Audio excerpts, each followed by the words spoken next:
Welcome to வாங்கருச்சிக்கலாம் channel. இன்றைக்கி நம்ம ஒரு புட்டு ரெசிபி பார்க்க போகிறோம். என்ன புட்டுன்னு பார்த்தீங்கன்னா மாம்பழ புட்டு.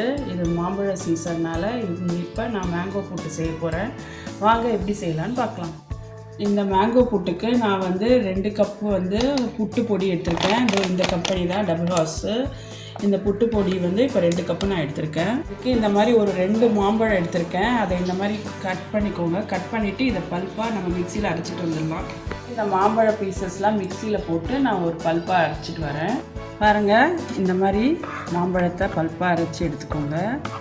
நம்ம புட்டு மாவு மிக்ஸ் பண்ணிக்கலாம். இதில் தேவையான அளவு உப்பு சேர்த்துக்கோங்க. மேங்கோ பல்ப்பை கொஞ்சம் கொஞ்சமாக நம்ம பார்த்து சேர்த்துக்கலாம். கையில் வச்சு நல்லா இந்த மாதிரி பிசைங்க. அது நல்லா உதிரியாக வரணும். அது வரைக்கும் நம்ம இதை நல்லா பிசைவோம். ஃபஸ்ட்டு கொஞ்சம் சேர்த்ததில் இந்த மாதிரி இருக்குங்க, இப்படி உதிரியாக இருக்குது. இப்போ இன்னும் கொஞ்சம் சேர்த்துப்போம். இன்னும் கொஞ்சம் சேர்த்துக்கிட்டு நல்லா அழுத்தி பிசைங்க. பாருங்கள், புட்டு மாவு நான் நல்லா மிக்ஸ் பண்ணிட்டேன் மேங்கோ பல்போட. இங்கே பாருங்கள், இப்படி தொட்டால் இப்படி நல்லா இப்படி பிடிக்கணும். அப்புறம் விட்டு அப்படியே நல்லா உதிரணும். இதுதான் கரெக்ட் கன்சிஸ்டன்சி. இப்போ நம்ம புட்டு மாவு ரெடி ஆகிடுச்சு.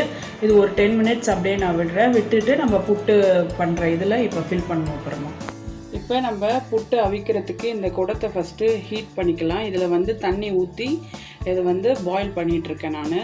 இந்த புட்டு குடம் இல்லைன்னா நீங்கள் குக்கர்லேயே கூட பண்ணலாம். குக்கரில் தண்ணி ஊற்றி அதை மாதிரி ப்ரீ ஹீட் பண்ணிவிட்டு மேலே அந்த புட்டு மேக்கரை வச்சு பண்ணலாம். நம்ம புட்டு ஆர்கனைஸ் பண்ண போகிறோம். அதுக்கு மேங்கோ பல்ப்பு, திருகின தேங்காய், இப்போ புட்டு பொடி. புட்டு மேக்கரில் இதெல்லாம் ஒன்று ஒன்றா போட்டுக்கலாம். ஃபஸ்ட்டு தேங்காய் 2 டேபிள் ஸ்பூன் போட்டுக்கோங்க. மேங்கோ க்யூப்ஸ் சேர்த்துக்கலாம்.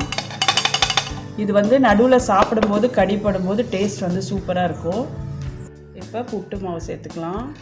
இது ஒரு 3 டேபிள் ஸ்பூன் சேர்த்துக்கோங்க. இதே மாதிரி ஆர்டர்லேயே இது ஃபுல்லாக அரேஞ்ச் பண்ணிக்கலாம். இப்போ திருப்பி தேங்காய் சேர்த்துப்போம். இப்போ மேலே லாஸ்ட்டாக கொஞ்சம் இதோட க்யூப்ஸ் போட்டுக்கலாம், மேங்கோ க்யூப்ஸு. அப்புறம் கடைசியாக தேங்காய். இவ்வளோதான், ஃபில் ஆகிடுச்சு. இதை க்ளோஸ் பண்ணி நான் இப்போ ஸ்டீமுக்கு வைக்கிறேன். இப்போ நான் ஏற்கனவே ஸ்டீம் பண்ணதில் புட்டு இது குழா வச்சுட்டேன். இது ஒரு 15 மினிட்ஸ் நல்லா வேகட்டும். நம்மளோட புட்டு ரெடி ஆகிடும். பாருங்கள், நம்மளுடைய மாம்பழ புட்டு சூப்பராக ரெடி ஆகிடுச்சு. ஸ்டீம்லேருந்து எடுத்துட்டேன்.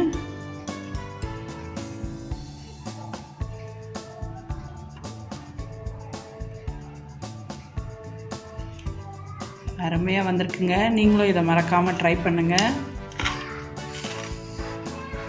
பாருங்கள், நம்மளுடைய மாம்பழ புட்டு சூப்பராக ரெடி ஆகிடுச்சு. இதை நாட்டு சர்க்கரையோடு தொட்டு சாப்பிட்டா சூப்பராக இருக்கும். நீங்களும் இந்த டிஷ்ஷை மறக்காமல் ட்ரை பண்ணுங்கள். இது வரைக்கும் நம்ம சேனலை சப்ஸ்கிரைப் பண்ணாதவங்களாம் சீக்கிரமாக சப்ஸ்கிரைப் பண்ணுங்கள். உங்கள் ஃப்ரெண்ட்ஸோடு இந்த டிஷ்ஷை ஷேர் பண்ணுங்கள். தேங்க்ஸ் ஃபார் வாட்சிங்.